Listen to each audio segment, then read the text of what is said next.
Sandali lang. Nakakita na ako ng ganyang aso noon sa bayan. Meron ako naisip.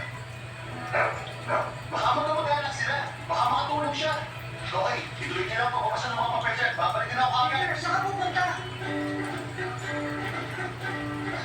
Jack! Jack, tingnan mo nakasulat dito.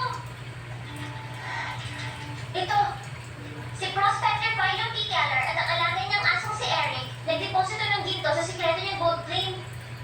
Yung kwento tungkol kay Uncle Philo. Hindi ba na basta kalukuhang alamat? Malaman nandito rin yung gold claim.